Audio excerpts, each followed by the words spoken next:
Morning, it's Emily Taylor, 11 o'clock Mountain Time, Daylight Time, on the March 14th.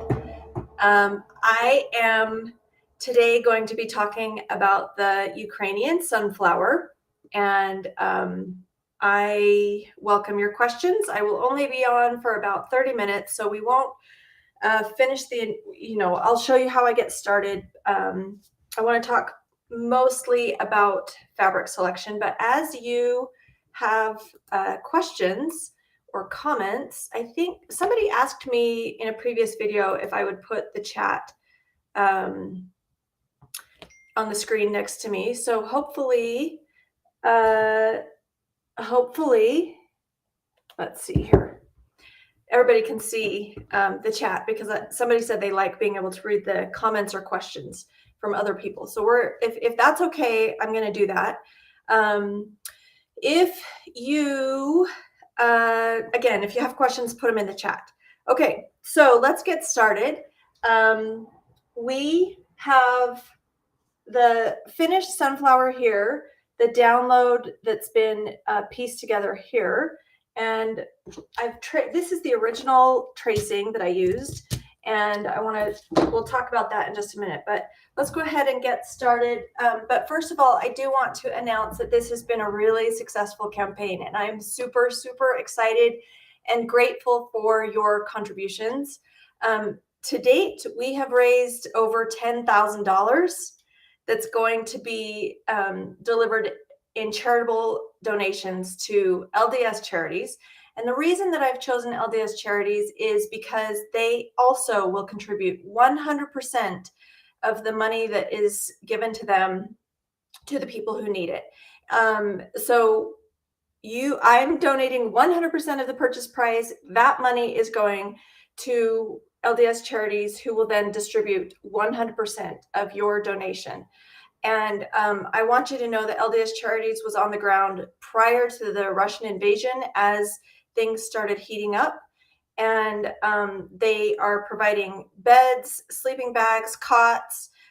They also donate generously and work in partnership with the Red Cross and IRC, the International Rescue Committee, the UN Refugee Agency. So I felt like this is the charity that's going to be most responsible with our donations, because as the money started adding up from your orders, I'm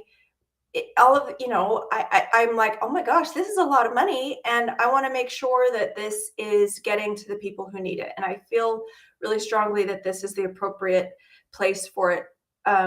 Again, partly because I know 100% goes to charities, but then they also work in partnership with local governments, national governments. It's an agency that does a lot of good. So that's that. I thank you so much. And I hope that we can continue to kind of spread the word about this sunflower project, that we can continue to contribute money. So if you want to share it with your friends, I would really appreciate it. It's only a $15 donation and you get a product. So you can find it, of course, at collagequilter.com. So collagequilter.com, it is a download, and we've had people from all over the world downloading it. So that's super, super exciting. So let's talk about when you get your download.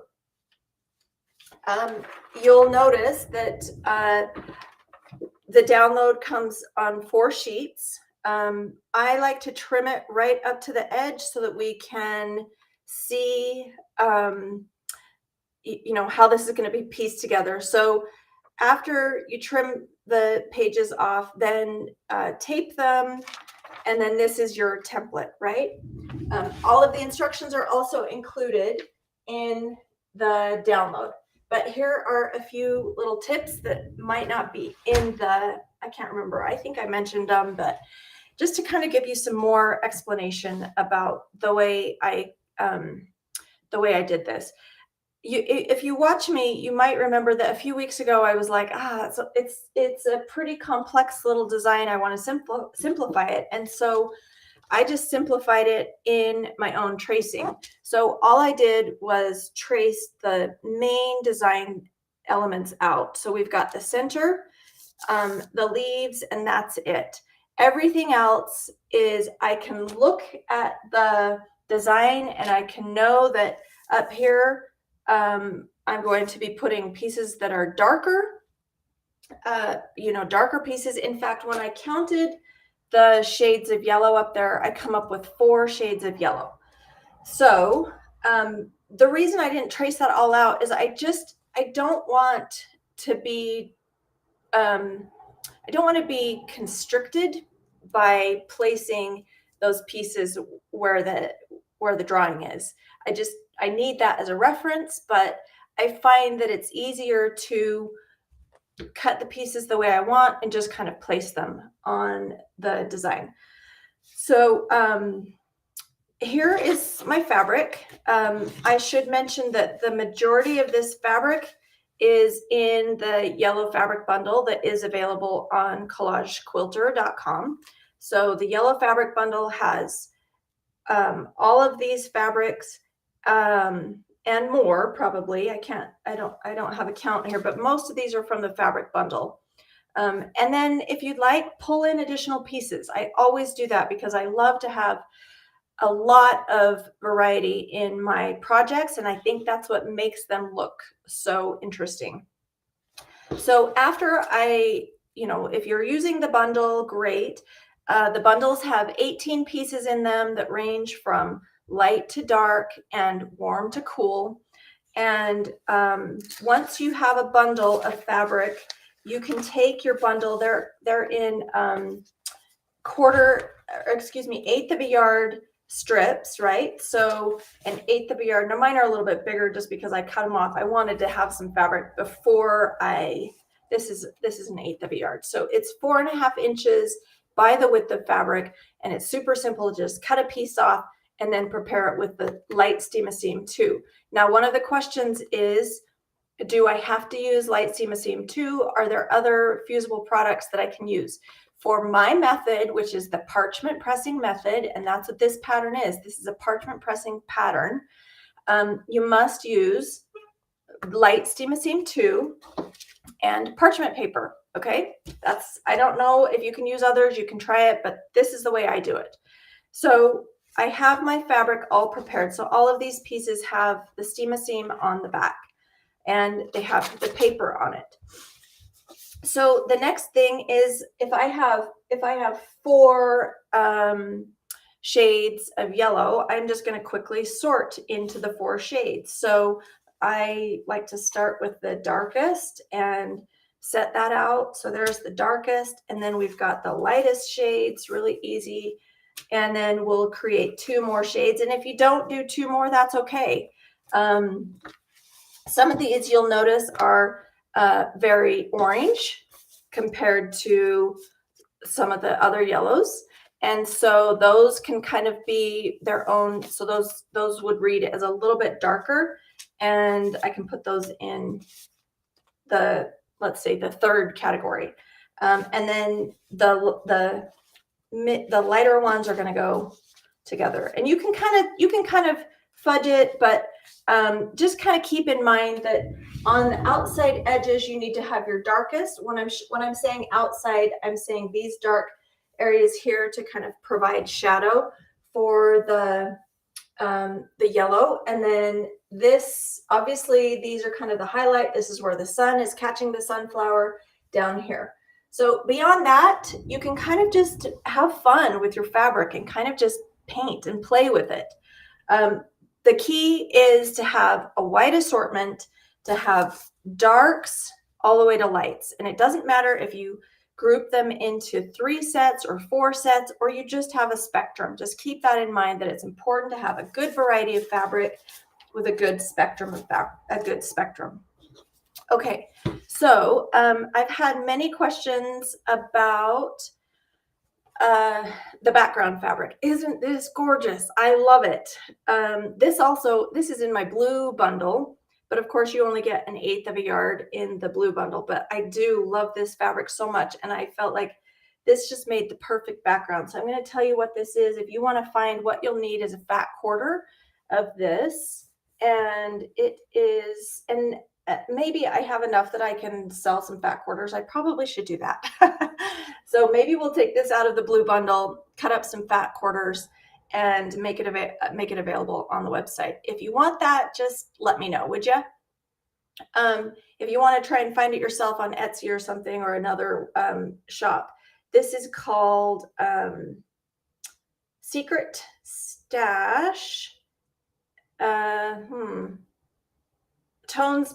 Cool Tones by Laundry Basket Quilts, and the pattern number is style A, pattern 9174, color B1. Boy, that's complicated.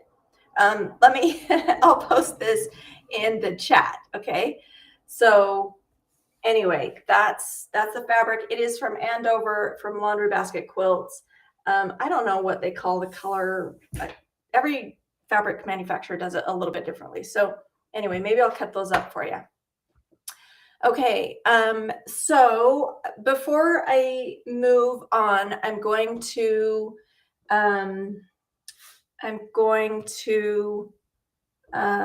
look at comments or questions and make sure I answer any questions that you have about fabric, and then we'll kind of just quickly move into the how to begin constructing this. This is just super fun and easy, and you'll be able to get it done right away. So let me just go back and double check that we don't have any pressing questions. Candace said, I am so proud of us. I am too. I can't even tell you. I'm so grateful for the outpouring of support and enthusiasm about this. Boy, you look on the news. I was laying in bed this morning, flipped on my phone, looked at the news, and I'm just like, oh, you've got to be kidding me. This is so sad what's happening in Ukraine. The headline that I saw today was the woman, the maternity hospital that was hit. And there was a photograph, a really prominent photograph of a pregnant woman being taken out on a stretcher by her rescuers. And she's got her big pregnant belly, and she died. And it just broke my heart.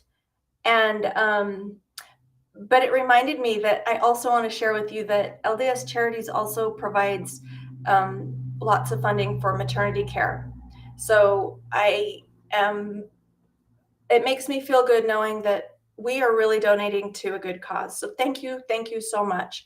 All right, so let's see. Let me keep going down and answer any other questions or some fun comments that you have. Let's see. Oh, Joan just said, I'll put my sunflower on display to show my personal support. Fantastic. Let's do that. Let's make sure. The other thing too, in the pattern, I suggested some hashtags that would be really useful. So if you use Instagram or Facebook, it would be fantastic to contribute your sorry, I'm so distracted by text messages that I'm getting right now. It's making me crazy. So use those hashtags that are in the pattern, and flood social media if you use social media. So Facebook and Instagram in particular would be great. I saw one of our Irma post, she hung a flag on her front door. So wouldn't that be fun to just start taking pictures of our finished sunflowers? I would love it. Okay. Okay. So let's, I'm just reading the comments. So some people are saying yes to the background fabric. That would be great. Oh, Anne just said, hi from Florida. Love the blue background. I want to enlarge the pattern. Any suggestions? That is a little bit tricky. I am sorry. I don't know if you're going to be able to enlarge the the pattern unless I send you the PDF. So if you're interested in that, you can email me, emily@collagequilter.com. Let me tell you the reason that I did the size that I did is because my plan is to use this in our upcoming garden party quilt. If you remember, I showed you another flower that I did recently, and I want all of these flowers to be the same, roughly the same quilt block size. So this is that's why I did the size that I did, because I want it to be a 15-inch block that will fit into that, quilt. Of course, you can do anything you want with it. Okay, so Terry just asked, let's see. Candace said, yeah, the news is really bad, but I do feel like we can make together. My gosh, we've raised over $10,000 and it's just going strong. So for a $15 pattern, it's awesome. Let's keep it going. Share it with your friends, please. Send them an email. So take the link from collagequilter.com and share it with your friends in an email, okay? All right, so Terry Yorksey just said, could you talk a little bit about your center colors? Yes. So the center colors, you can see, obviously there's a lot going on in the center. Again, I only kind of added I want you to look at sunflowers online and kind of use your own judgment, but here's what I did. You can see the fabric that I selected. Let me just pull the original up here and I'll talk about this. So the fabric that I selected has kind of a lot going on in it, right?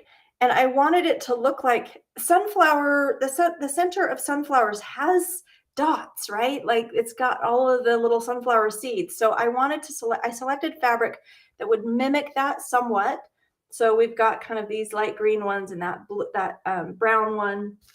Here they are, just little pieces. These are in my green bundle. And then the other thing that I added in there, I don't love to use black a lot. There is a little teeny piece of this dark, kind of a greenish black, but the rest of it is either dark green or it's dark purple. So here are the pieces that I've used, some other pieces that I've used, or I would use that because I love the fact that this has a kind of a dark purple background and it's got a lot going on. So anything with a really strong pattern is awesome for the background or for the center of the sunflower. But the purple, the really, really warm purple, is a fantastic foil. It provides a great contrast to the yellow because yellow and purple are complementary colors. And whenever I'm trying to create a shadow or a dark area in a flower, I love to use the complementary color. So I love looking at it from here as well because you can kind of see where to put the dark. And again, I don't want you to get hung up on the exact template, but I just want you to pay close attention that this area is going to be a little bit lighter. This is going to be the darkest. And then we've got a lot, a nice dark circle and a mid-tone circle. So kind of just keep those in mind. We're starting to think like artists a little bit more. So I hope that helps you with the center fabric. Again, I'm going to hold this up. It's kind of an interesting assortment of green, very light green that has lots of contrast with the pattern in it, and then dark purple. And you can pull in some brown. Obviously, brown would be kind of on the really dark end of the spectrum for yellow as well. Okay, so Lori just said, you can take a copy to the FedEx office and they'll enlarge it for you. That might be you're welcome to do that, but it might be problematic because this is a copyrighted pattern. So I know people who have tried to do that. They will be you might be turned away because it's a copyrighted pattern. Okay, so Joan just said, do we just post that we want the blue background fabric? I just kind of need to know if you want it. So if I'll make it for sale if that's what people, if I kind of get the gist that that's what you would like. And yes, you will just order it through my shop. Okay, so Maxine just suggested something. I'm going to throw this out there. So she suggested maybe you can make a lovely photo collage wall of everyone's finished pieces. Absolutely. That's what I plan to do. So please, as you get your sunflowers finished, post them in the Collage Quilter Academy Facebook group. That would be one place to post it. Obviously, your Instagram, if you'll tag me. So to tag somebody is to use the @ sign and then collage.quilter, but then also use the hashtags. And those hashtags help us to find things that are tagged with that.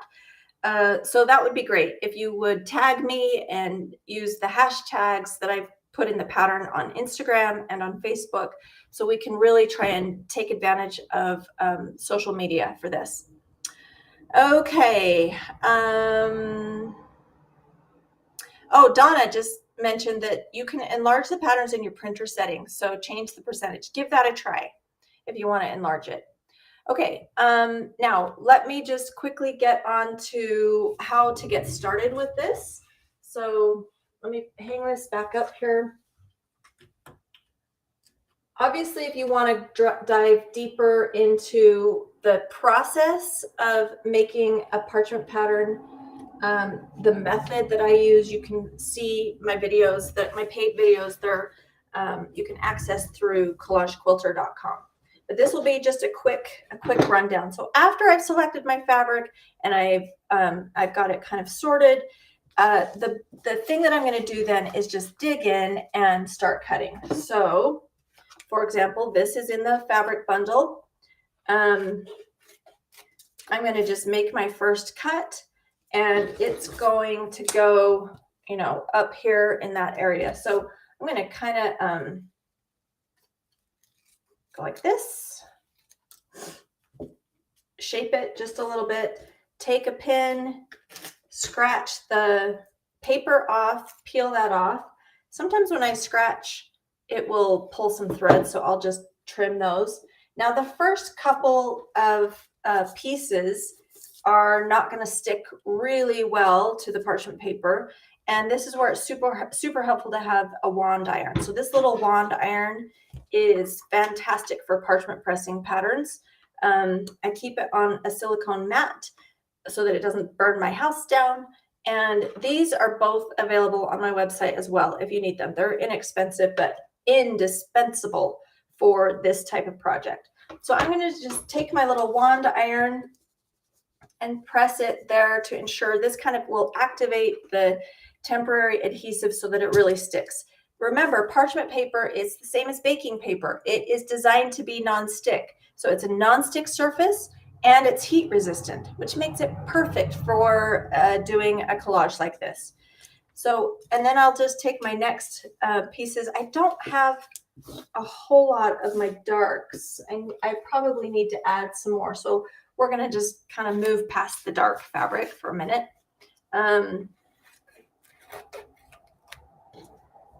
Again, just, it can be any type of cut. They do have to be a little bit small to fit what we're working on, and shape them a little bit. And it's okay to jump around too. Easy peasy. So that's how we're going to build this collage. We're just going to take the fabric that we have. The most important thing is fabric selection. Please make sure that you have a good variety of fabric.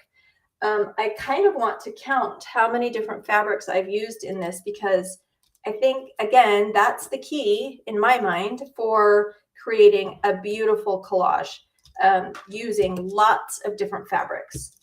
So there we go. I mean, this is just how you're just going to start building on here. Now, as I add pieces on top, I will overlap on top just a little bit, each piece. And as I begin to overlap the pieces, that I don't have to iron each piece down. It's only when they're not sticking to the parchment paper. But as I add them and do an overlap, so let me show you how much overlap there is here as I overlap. So that's about 1/8 of an inch up to a 1/2 inch is what I overlap right there. And then that temporary adhesive is going to stick really well to the pieces that have been laid down before it. Okay, so I don't really need to press these. In fact, I want to leave things loose until I've completed the whole project. Meaning I don't want to press them to each other. It's okay if they're pressed to the parchment paper, but I don't want to press each fabric piece to other pieces around it, just in case I want to pull something out and change it. But when I get the whole project done and I've overlapped everything and I'm really happy with it, then I'll take my iron, either this iron, or I'll take it over to my big iron and press it with a dry iron. Don't use any steam at this point.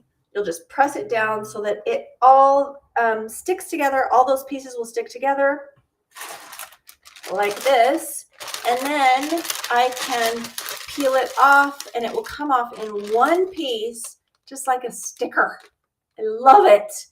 And you will be able to, at that point, okay, so I've just peeled that off just to demonstrate. So now it has the parchment, or excuse me, the steam on the back. And then I can lay out different fabrics and I can audition different fabric with the flower. So that was exactly the process that I did with this. I had 3 or 4 bolts of fabric that I was using, and we decided on this one after auditioning it. So that is that. And then once you have it pressed down, finger pressed to your the background fabric that you've selected, then you'll press it with a hot, steamy iron. So that steam is going to help those temporary adhesive layers on the steam dissipate and soften up. So steam only at the very end, and then steam it excessively so that it really softens up the fabric.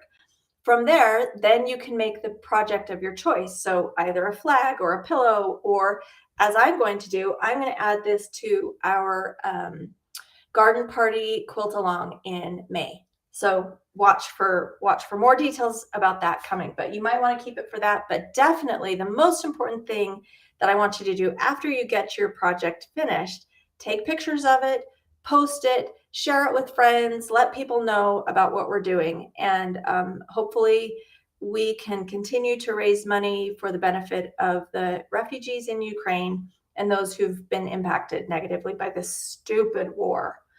Okay, so let me just now look at any questions that you have. I've kind of walked through everything. Okay.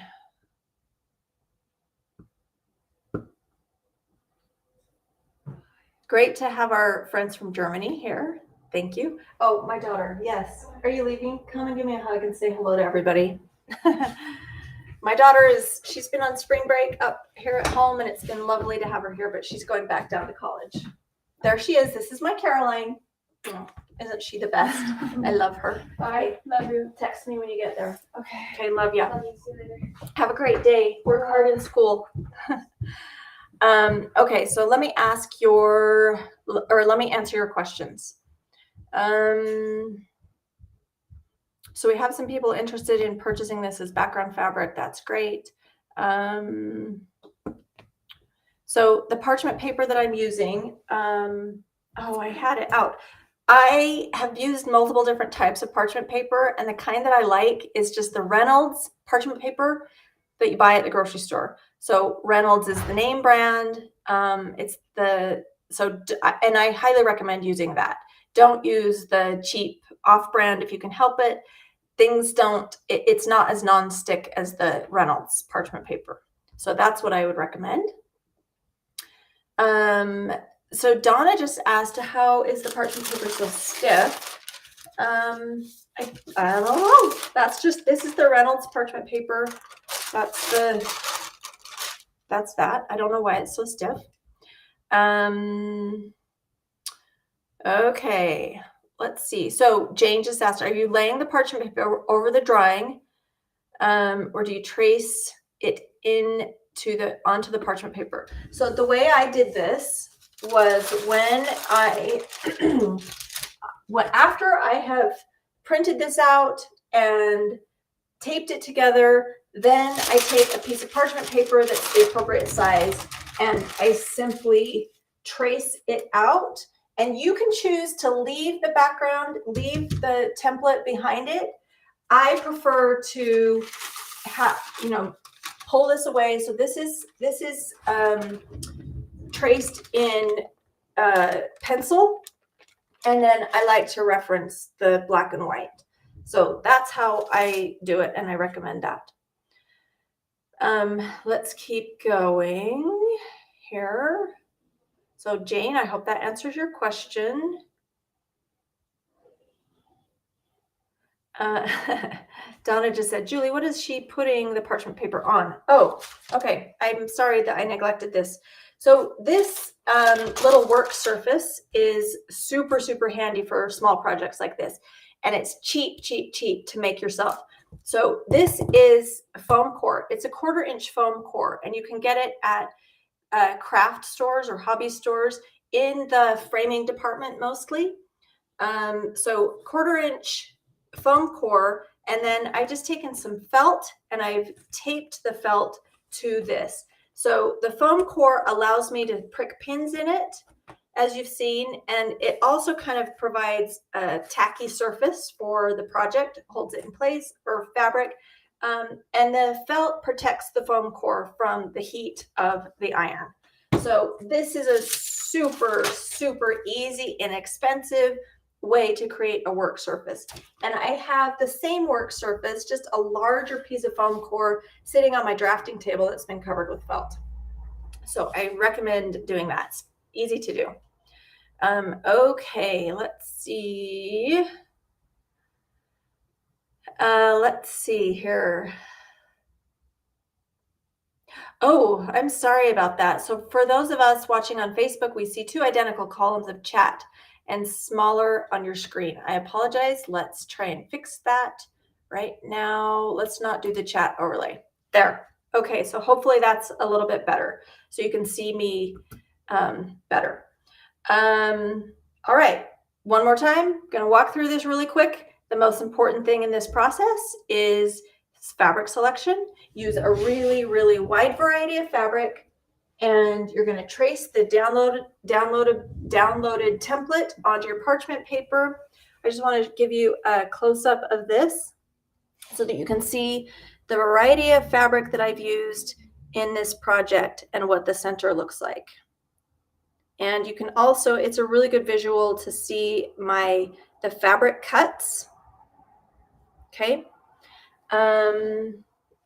Yeah, I'm so glad that you recognized that. I wore my green and blue today so that we could show solidarity with the Ukrainians.